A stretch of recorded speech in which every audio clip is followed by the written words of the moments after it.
Okay guys, as you can tell by the title of this video, today I will be sharing with you my favorite fall recipes. I'm going to be sharing 9 recipes with you, or no, 7? Yeah, 7 recipes with you, sorry. And most of these are relatively easy, few ingredients, dump and go recipes, and they are all tried and true. We all love them. And I am not going to share anything that I do not love and that my family does not love to eat. So, yeah. The first recipe is pot roast. I've shared this recipe before, and it is really 5 ingredients unless you add in all the extras that we do after the roast is done. But for the most part, you need a chuck roast. We use one about 2 pounds, sometimes a little bit bigger. Carrots, I don't even remember how many I used, 3 or 4 depending on the size of your carrots. And I use 6 potatoes, but that also depends on the size of your potatoes. Half of a small onion and Lipton onion soup mix, or just onion soup mix in general. It doesn't really matter on the brand. But you just layer, after you get everything cut up and washed and all that, or washed and cut up. Yeah, I don't think you wash it first. I'm sorry. It is still super early when I'm doing this voiceover and I just want to get it done. So, yeah. But after that, I start by layering. I layer all the veggies in the crock pot first. I try to do the carrots on the bottom and the potatoes.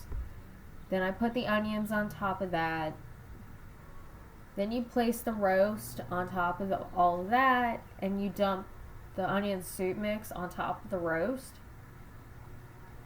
And you add some water to the crock pot. Usually I do enough water just to cover the veggies. I know some people don't add water. My grandma does, and we always have, so that's just how I do things. Because most of these recipes are things that I grew up having, or things that when I started getting old enough to cook and I started experimenting with, that we just ended up absolutely loving. So, yeah. And yeah, I am talking. That's why this video is a voiceover, because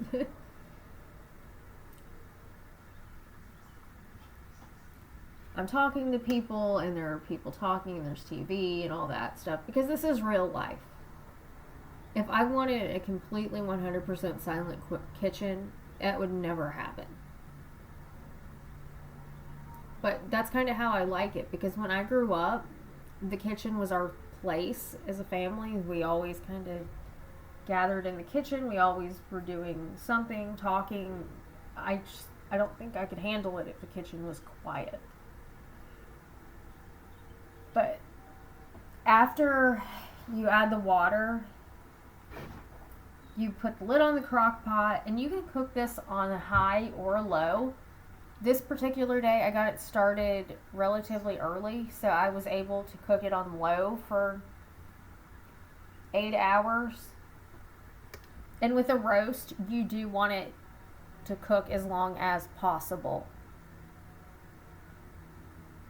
So even if I end up cooking it on high, I usually let it go the longer time period, because the longer you cook it, the more tender it gets. I know some people don't believe that, but that's always the experience I've had. So, yeah. Oh, no. Oh, okay. Yeah. I started it on high, and then I thought, no, I've got a while, and I switched it to low. That's why it's started on high. So, yeah. That's what it looks like when it's done. You just fish everything out and kind of serve it as is. Or you can add the extras like we do. We make gravy, and we make buttered noodles and battered bread and all that. And I've shared this whole recipe in its own video before with all the extras as well. So The next thing I'm making is apple cinnamon sourdough muffins. I do have a recipe on my channel that is not sourdough apple cinnamon muffins, and we like both, but I've been experimenting with sourdough lately. So I've been making a lot more with sourdough. And honestly, after cooking with it and experimenting with it for a while, I don't think I'm ever going to go back. Because everyone in my family has said the same thing. It tastes so much better with the sourdough than we ever thought it would.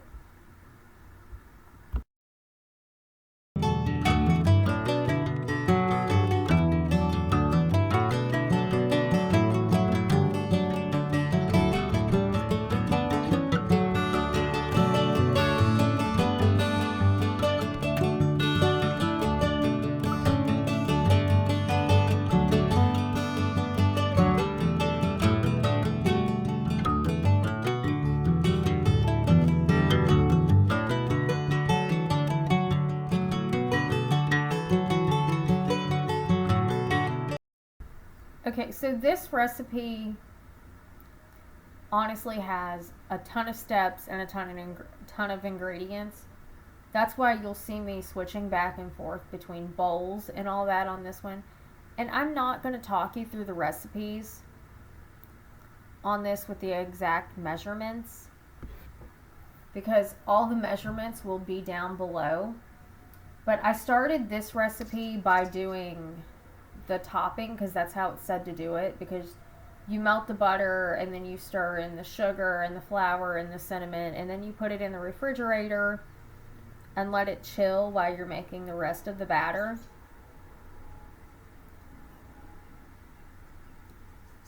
And honestly, I don't know if it's actually necessary to melt the butter and then stir everything in. I think you could just cube the butter and kind of like use a pastry cutter or a fork and kind of make the topping that way and not have to go through refrigerating the topping. Because the butter melts anyway, and it still has a cinnamon topping on top of it when it's done baking, but not like you would have expected. But here you can see I'm mixing my dry ingredients, which is just flour, baking soda, baking powder, salt, and cinnamon. Then I get my wet ingredients together, and this does require an electric mixer. I just used my KitchenAid stand mixer. So I measured out my sugar, my coconut oil. I think my coconut oil went in here as well. And that's what I liked about this one, that it did include coconut oil, because you don't see that very often. And it said melted coconut oil. Mine is always so soft and so warm, I never actually have to melt it. But I think you'll see that in a minute. Or this one might not be the recipe with coconut oil in it. It might be. I don't know. Like I said, the recipes will be linked down below.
Okay, so now that everything is mixed up, I had lined a baking pan or a muffin pan with muffin liners. I also had to spray these. The recipe said to spray them so they came out easier, and I'm glad I sprayed them because they were quite moist. I know not everybody likes that word, but that's the only word I could think of it. They're really dense and moist all at the same time, so they stick to the liner a little bit even after you spray the liner. And it said it only made 16. I got 24 muffins. They were on the smaller side, but I kind of like muffins on the smaller side. That way, if I don't want a giant muffin, I don't have to have one. But these were gone within, I think, 4 or 5 days of me making them. They are that good. And 24 muffins in 4 or 5 days when they're, heck, it may not have even taken that long. And I ended up taking some of these to my grandma and grandpa's as well, and they loved them just as much as we did. So, yeah. This is definitely gonna be a tried and true. I think I'm gonna start making them this way instead of making my apple cinnamon muffins the way I used to make them. Yeah, you'll see me there spraying the liners because I wasn't sure how many I was gonna get. I filled up 16 and then went, okay, I have more. So yeah, that's how that worked.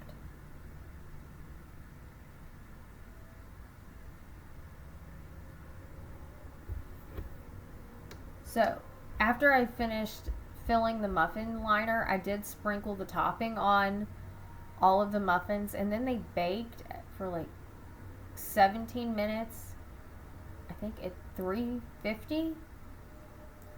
Trust me, you will have to read the recipes, because even though I'm doing a voiceover, I don't always remember.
Okay, so the next recipe is another favorite that I've shared in several videos. It's chicken enchilada soup. I make it pretty much the same every time. 2 chicken breasts, which you'll see me struggling to get out of the bag here. Salt, pepper, taco seasoning, garlic powder, which I actually didn't have any garlic powder the day I filmed this, and it turned out just great. A can of corn, a can of rotel. You can use salsa in place of the rotel, but we don't buy salsa a whole lot, so I just use rotel, and I've never had a problem with it. A can of rinsed and drained beans. I usually use black beans because that's what the recipe calls for, but this day I didn't have them, so I used red kidney beans this day. Then you need a large can of enchilada sauce and 2 smaller cans or 2 cups of chicken broth or chicken stock.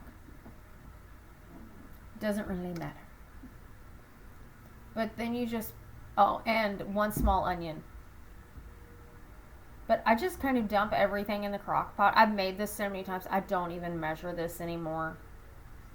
And honestly, I found that most recipes, when I do make them based off the recipe, most of the time I have to add more seasoning for our taste. I do not like bland food. So, yeah. And I was using frozen corn in this because we had corn left over, or we had corn in our freezer from the garden, and I just wanted to get it out of there. I used pinto beans this day. So, yeah, like I said, everything's pretty much dump and go, and then you cook it in the crock pot on high or low, depending on how many hours you have to cook it.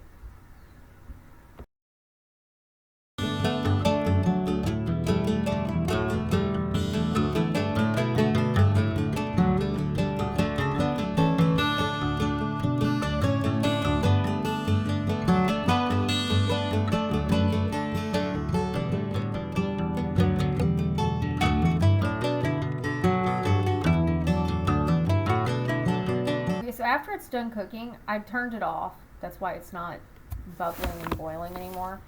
But I do shred the chicken. Some people don't believe in shredding it in the crock pot because it smashes the rest of the ingredients. I've never had that problem. So I just smash it with my meat masher in the crock pot.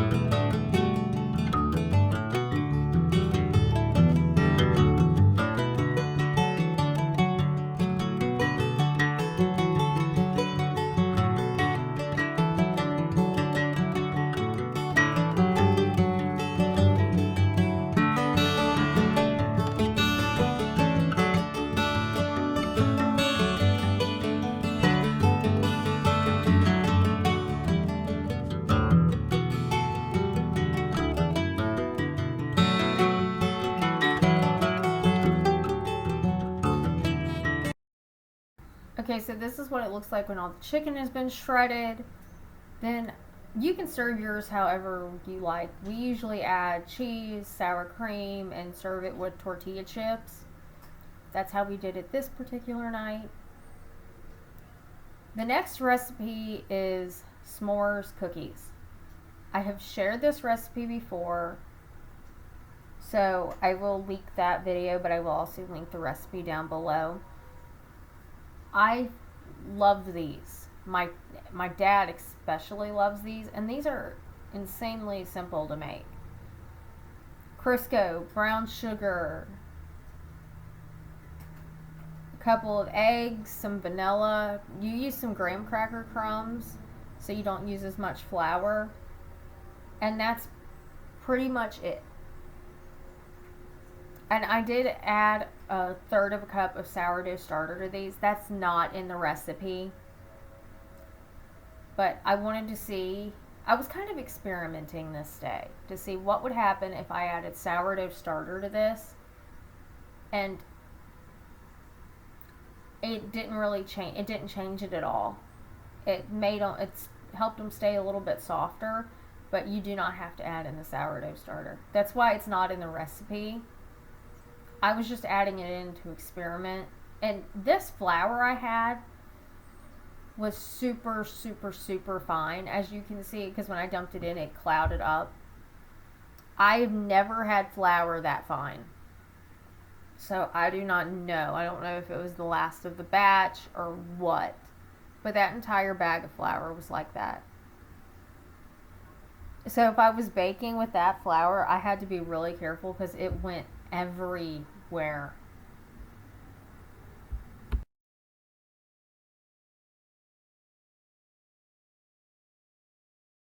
Okay, so this is what the dough looks like before you add in your chocolate chips and marshmallows. I know it looks a little dry, but it's not. It's perfectly fine. But it's a cup of marshmallows and a cup of chocolate chips, give or take. I measure marshmallows and chocolate chips with my heart. So, yeah. Do whatever you want. Then I just kind of mix that in, and then with this dough, I was just using my hands and going in and getting some dough and rolling it into a ball. Well, as best as I could roll it into a ball, because with the marshmallows, it doesn't really want to roll into a ball that well. Then I may have added more marshmallows than I needed, but yeah, I don't think that's possible because these are delicious and they really do taste like s'mores.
Okay, so this recipe is cinnamon roll baked oatmeal.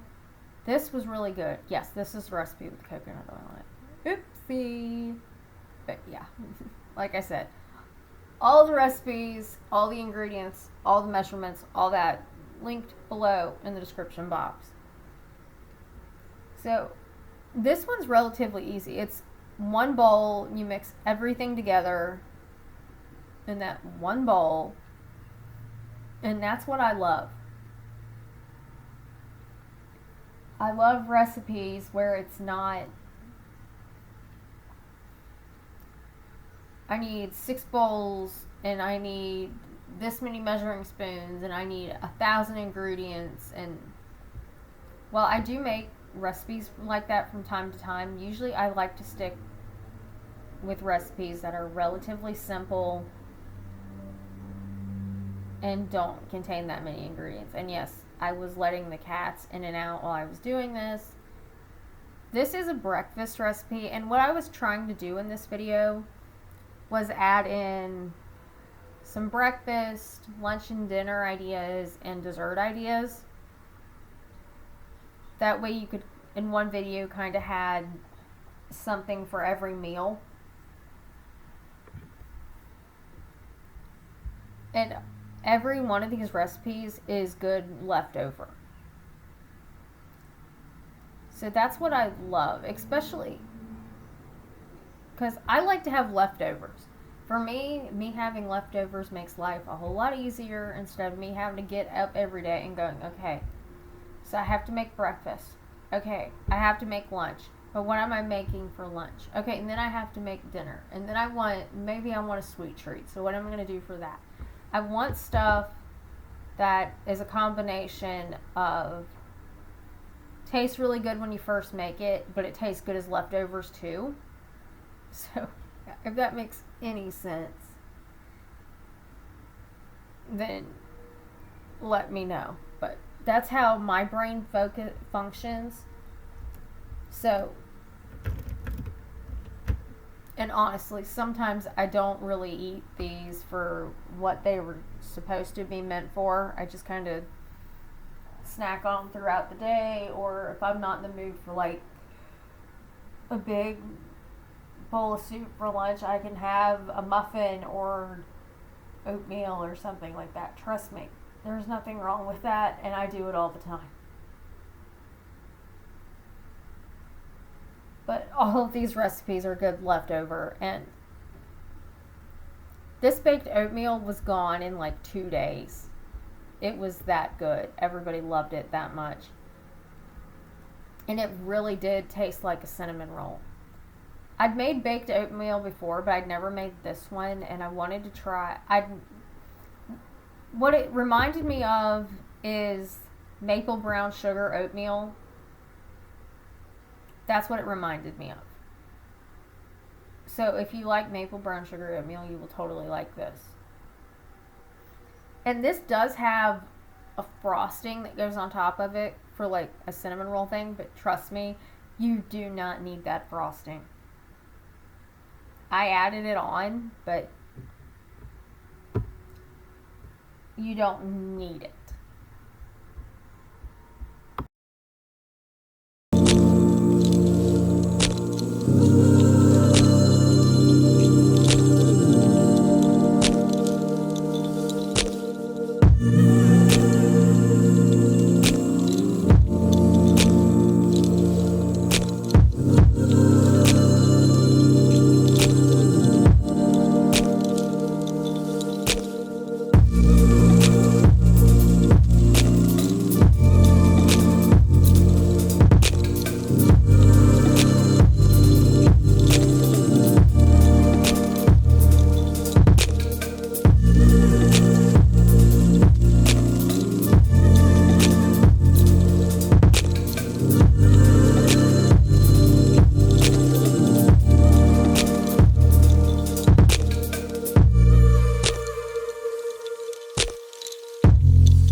Okay, so this is what the baked oatmeal looks like when it's been done and cooling for a little bit. And I did add the icing, like I said, but completely optional. And this is really good warm or cold, so yeah. If you're going to make anything, make that, especially if you struggle with breakfast like I do. Okay, so this last dinner recipe or lunch recipe, whatever you want to call it, is white chicken chili. I have gone through so many white chicken chili recipes, it's not funny, and this is the one that I absolutely love and I go back to every time. So it's chicken breast, salt, pepper, garlic powder, taco seasoning. It doesn't say anything about adding salt and pepper, but I always add salt and pepper. And then it calls for a little bit extra chili powder. Then it's a can of corn, a can of rotel, a can of beans, drained and rinsed, one small onion, and a cup of chicken broth. I just used the rest of what I had in the chicken broth box, so I think I may have added more than a cup, but you do not need more than a cup.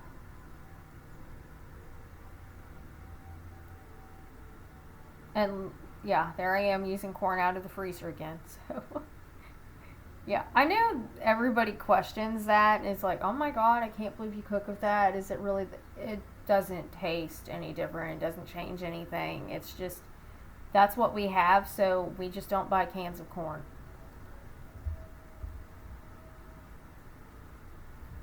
So yeah. But like I said, this recipe will be linked down below. And this cooked on low for like 8 hours. Chilies, I like to cook pretty much anything in the crock pot. I will let go as long as possible, because it's just, especially if it's a soup or a chili, because the flavor just gets better. But for this recipe, I did take the chicken breast out and shred it.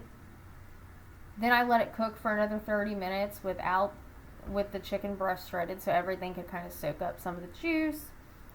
Then I added in a cup of whipping cream, or heavy cream. I don't think there's really a difference. I've never noticed a difference, but if there is, totally let me know. But it doesn't matter if you use heavy cream or whipping cream. Our store just doesn't carry heavy cream anymore. So the only thing we can get our hands on is whipping cream. So yeah. But you stir that in the last 30 minutes. You let it cook another 30 minutes. And then it's ready to serve. And we served ours with just regular cheese, sour cream, taco, or chili toppings, whatever you want to add. And we serve ours with tortilla chips, because it's more like a Tex-Mex vibe. The final recipe is apple crisp, and this one is so easy. Apples, cinnamon, nutmeg, sugar, oats, flour, butter. And I will say, on this one, I half the amount of apples. It calls for 6. I do 3. But I keep the spices at the full amounts. And then I half the crumb topping. That way, it's got really good flavor.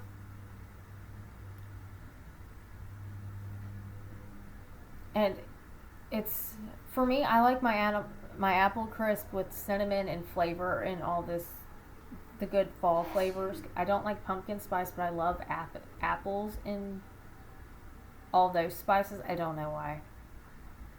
I guess there's not really a difference, I don't think, but yeah. I like me some apple stuff. Not a big pumpkin fan. I know that's going to get me some hate, but I don't really care. So, yeah. I'm just going to... This one is really simple, because I just cut up the apples, placed them in a bowl, added all the ingredients to the apples, mixed that together, let that set, and then while I was letting that set and rest for a little bit,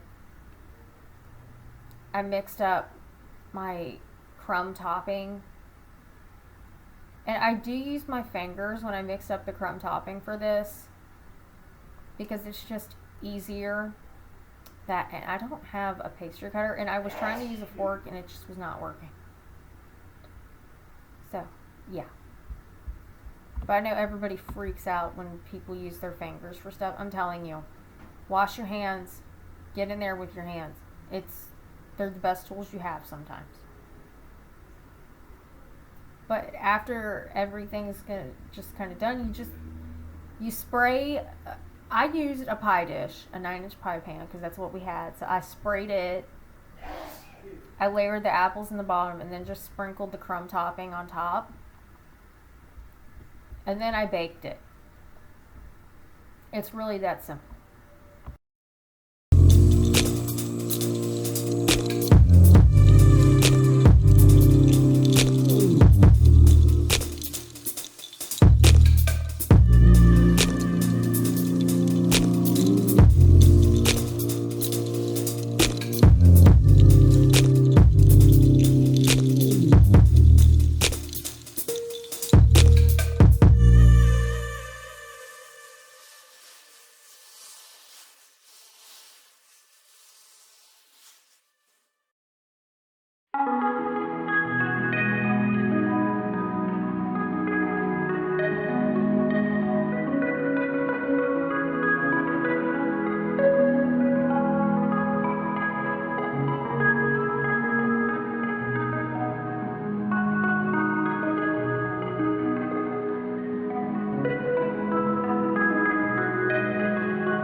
this is what it looks like when it's been baked.